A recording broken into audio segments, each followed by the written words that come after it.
ការបិទគប់ច្រកសមុទ្រអកមូហ្សូដើម្បីអូសទម្លាក់សេដ្ឋកិច្ចពិភពលោកជាចំណាប់ខ្មាំងអ៊ីរ៉ង់មិនបានប្រើធនធានមធ្យោបាយទំនើបច្រើនទូកល្បឿនតូចៗគ្រប់គ្រាន់ឲ្យកងឆ្មាំបដិវត្តអ៊ីរ៉ង់អាចធ្វើព្យុះធ្វើភ្លៀងនៅច្រកសមុទ្រអកមូហ្សសព្រោះវាមានសមត្ថភាពទៅខាត់ស្ទាក់រារាំងមិនឲ្យកប៉ាល់ដឹកទំនិញកប៉ាល់ដឹកប្រេងរបស់ប្រទេសដទៃអាចចាក់ចេញពីច្រកសមុទ្រដោយគ្មានការអនុញ្ញាតពីអ៊ីរ៉ង់តែអ៊ីរ៉ង់ប្រើទូកល្បឿនលឿនតូចៗទូកមូសដើម្បីចូលទៅអាងយ៉ាងនៅច្រកសមុទ្រអកមូសបានយ៉ាងដូចម្ដេច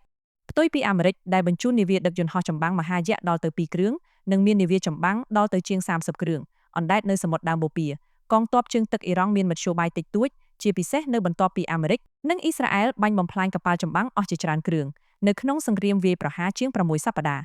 ប្រធានាធិបតីអាមេរិកអះអាងថាបានវាយបំបាក់កម្លាំងយោធារបស់អ៊ីរ៉ង់ឲ្យក្រាបដល់ដីមិនអាចងើបមកឡើងវិញនៅក្នុងរយៈពេលជាច្រើនឆ្នាំ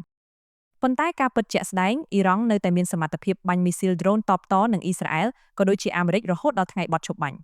ប្រការសំខាន់គឺអ៊ីរ៉ង់មានសមត្ថភាពចូលទៅបិទគប់ច្រកសមុទ្រអកមូហ្សេលោកត្រាំស្រែកថាជោគជ័យយកឈ្នះអ៊ីរ៉ង់ប៉ុន្តែអ៊ីរ៉ង់កាន់តែបុកគ្រឹះចូលទៅក្តោបក្តាប់ច្រកសមុទ្រអន្តរជាតិអកមូហ្សេបើតាមអ្នកជំនាញតំបន់ដើមបូព៌ាអំណះតទៅគេនឹងចងចាំថាលោកត្រាំបានប្រព្រឹត្តកំហុសឆ្គងមួយដែលបានសម្រេចធ្វើសង្គ្រាមវាយប្រហារលើអ៊ីរ៉ង់ជាការពិតដែលថាអ៊ីរ៉ង់ធ្លាប់ធ្វើសកម្មភាពយោធាម្ដងម្កាលដើម្បីរំខានកប៉ាល់ដឹកទំនិញនៅច្រកសមុទ្រអកមូហ្សូនៅពេលមានភាពតានតឹងជាមួយអាមេរិកប៉ុន្តែអ៊ីរ៉ង់មិនដែលតាំងខ្លួនមកបិទគប់ច្រកសមុទ្រអកមូហ្សូដែលជាច្រកទឹកអន្តរជាតិនោះទេសង្គ្រាមរបស់អាមេរិកនៅអ៊ីរ៉ង់បានផ្ដល់ឱកាសឲ្យអ៊ីរ៉ង់មានលេសចូលទៅគ្រប់គ្រងផ្ដាច់មុខច្រកសមុទ្រអកមូហ្សូបិទគប់ចរាចរណ៍ដឹកទំនិញរំខានដល់សេដ្ឋកិច្ចពិភពលោកទាំងមូលដោយបិទច្រកសមុទ្រអកមូហ្សូនឹងយកសេដ្ឋកិច្ចពិភពលោកជាឈ្នន់ជាចំណាប់ខ្មាំងតថ្លៃនៅក្នុងការចរចាជាមួយអាមេរិកអ៊ីរ៉ង់មិនបានប្រើមធ្យោបាយច្រើនទំនើបនោះទេ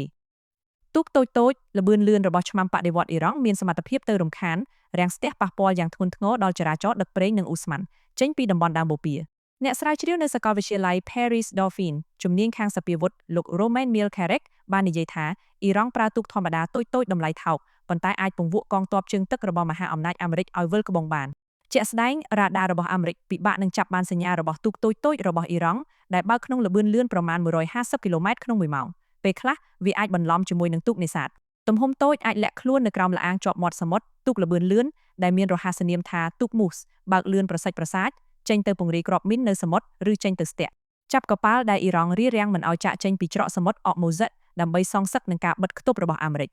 បើតាមអ្នកជំនាញដោយពង្រឹងកម្លាំងទ័ពជើងទឹកជាច្រើនឆ្នាំឆ្មាំបដិវត្តអ៊ីរ៉ង់មានទូកតូចៗប្រភេទនេះរាប់រយគ្រឿងទោះវាមិនអាចប្រឆាំងតបតនឹងកប៉ាល់ចម្បាំងអាមេរិកប៉ុន្តែទូកតូចល្បឿនលឿនទូកមូសរបស់ឆ្មាំបដិវត្តអ៊ីរ៉ង់អាចមានកម្លាំងធ្វើឲ្យកប៉ាល់ស៊ីវិលកប៉ាល់ដឹកប្រេងដឹកទំនិញធំបត់ក្បាលមិនអាចចាក់ចេញពីច្រកសមុទ្រអកមូហ្សេអ៊ីរ៉ង់បិទគប់ច្រកសមុទ្រអកមូហ្សេមួយជាន់កងទ័ពអាមេរិកបញ្ជូននាវាចម្បាំងទៅកាក់បិទគប់មួយជាន់បន្ថែមទៀតនៅពីក្រោយច្រកសមុទ្រអកមូហ្សេការបិទគប់បន្តកន្ទុយគ្នាដើម្បីសងសឹកគ្នាទៅវិញទៅមកយ៉ាងដូចនេះគឺប្រៀបបាននឹងការត្រងចម្រោះជាមួយក្រណាត់រន្ធតូចចង្អៀតរហូតធ្វើឲ្យសឹងតែគ្មានកប៉ាល់ដឹកទំនិញឬកប៉ាល់ដឹកប្រេងណាមួយអាចចេញផុតច្រកសមុទ្រអូម៉ង់សូមអរគុណសម្រាប់ការតាមដានស្ដាប់របស់លោកអ្នក